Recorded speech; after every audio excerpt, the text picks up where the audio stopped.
Namaku Farel dan aku di sini sebagai owner sekaligus yang bantu kelola Ropang Village. Kalau Ropang Village ini sebenarnya kita setup buat ngincer di semua kalangan. Jadi mungkin kalau coffee shop kan dia banyak ngincernya ke anak muda.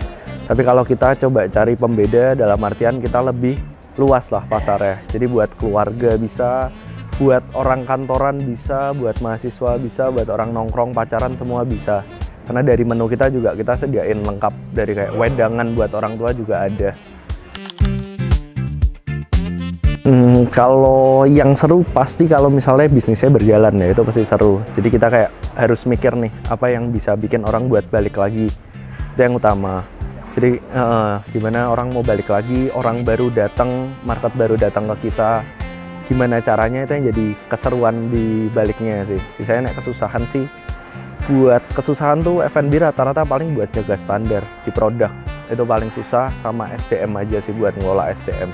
Kesusahannya di sana. Kalau ngomongin teknologi ya tadi, teknologi digital buat mendukung operasional, kita sih dibantu sama POS dari kasir. Itu sangat bantu banget karena dia dari terima orderan, rekap data, terus buat oper data ke kitchen sama bar, semua udah dirangkum jadi satu di POS itu sih. Kalau buat teknologi yang operasional sih kayak gitu, cuman di luar itu mungkin kayak marketing aja sih, Instagram, TikTok, tapi itu kan jangka panjang. Kalau teknologi POS pastinya sangat bantu ya, karena menu kita kan sebenarnya cukup banyak 100 lebih lah buat makanan sama minuman. Nah itu adanya POS benar-benar sangat bantu sih. Jadi semua data udah ada di kasir, kita tinggal input data aja, nanti semua totalan, item, quantity udah dirangkum dia, dan semua datanya nanti dioper ke bar sama kitchen. Jadi tim bar sama kitchen udah dapat langsung data yang harus dibuat lah. Itu jadi sangat bantu sih. Jadi kalau sistem POS dia enak. Kita kan sistem bayar di depan nih. Jadi customer datang ngantri, input order langsung payment. Nah, kalau POS kita setting ketika orderan masuk atau pembayaran masuk, nanti data langsung ngoper ke printer tiap divisi.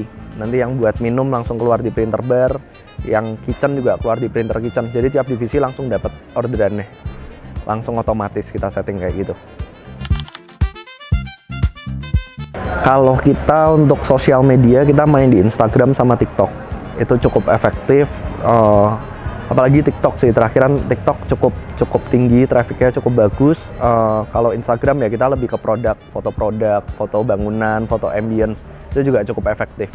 Kalau TikTok kita buat kasih yang ide-ide menarik, konten-konten parodi, gitu-gitu cukup bikin orang jadi tahu, Ropang apa nih, kok tempatnya apa, makanannya apa, gitu sih kurang lebih.